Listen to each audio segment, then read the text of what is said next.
Video করতেছিলাম। আমার মোবাইলের লাইট দেখে উনি আমাকে বলে যে, এই শুয়োরের বাচ্চা, ভিডিও কেন করছিস?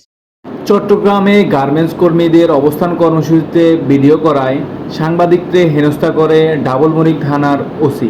বিষয়টা হচ্ছে মূলত আজকে গার্মেন্টস শ্রমিকদের একটি ছিল, এই কর্মসূচি ছিল, অবস্থান কর্মসূচি।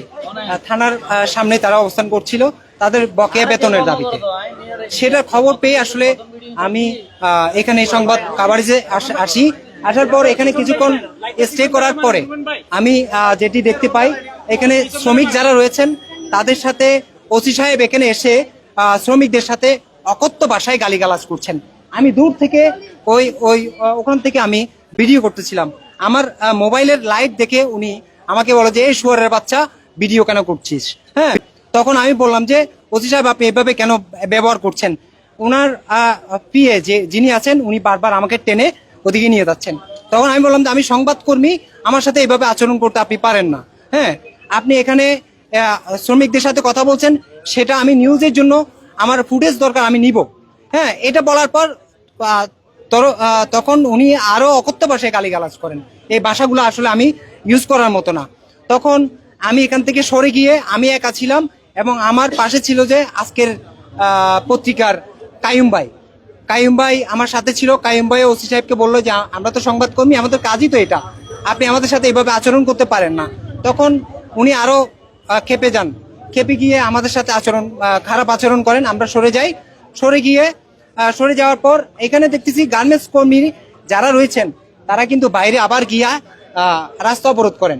রাস্তা যখন অবরোধ করে সেই অবস্থায় ওখান থেকে আমি যাই যা দিনের সংবাদকর্মী, আমি যাই যা দিনে লাইভ করে এখানে পরক্ষণে আবার যখন দেখি এখানে সংবাদকর্মী এখানে আবার উপস্থিত হয়েছেন ওসির সাথে কথা বলার জন্য, সেই অবস্থায় ডিসি সাহেবও এখানে উপস্থিত হয়েছেন।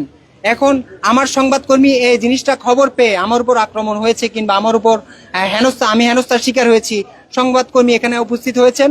যখন ডিসি সাহেব এখানে আসছেন তখন আমার যারা সংবাদকর্মী, আমার সহকর্মী যারা ছিলেন, তারা ওসি সাহেবের রুমে গিয়ে যখন ওসি সাহেবকে জিজ্ঞেস করেন, কেন আপনি এ ধরনের আচরণ করলেন, আপনি সংবাদকর্মীর সাথে এভাবে আচরণ করতে পারেন কিনা, তখন উনি খেপে গিয়ে আমার উপর চড়াও হয়ে আমার গায়ে হাত দেয়, আমার কলার ধরে এবং আমাকে বলে লকআপে ঢুকানোর জন্য।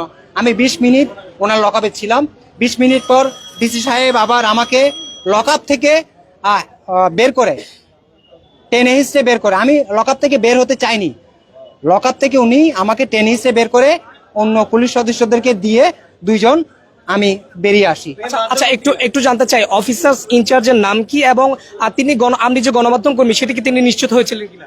আমার হাতে বোম ছিল, আমার মোবাইল আমার গেম বেলে ছিল এবং আমার হাতে বোম ছিল। উনি দেখেছে, হ্যাঁ, দেখার পর আমার সাথে এই ধরনের আচরণ করেছে।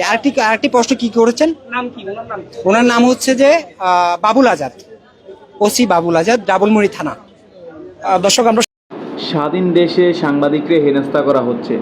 স্বৈরাচার সরকার পালিয়ে গেলেও স্বৈরাচারের রূপ পুলিশের মধ্যে দিয়ে প্রবেশ করছে কিনা প্রশ্ন সবার।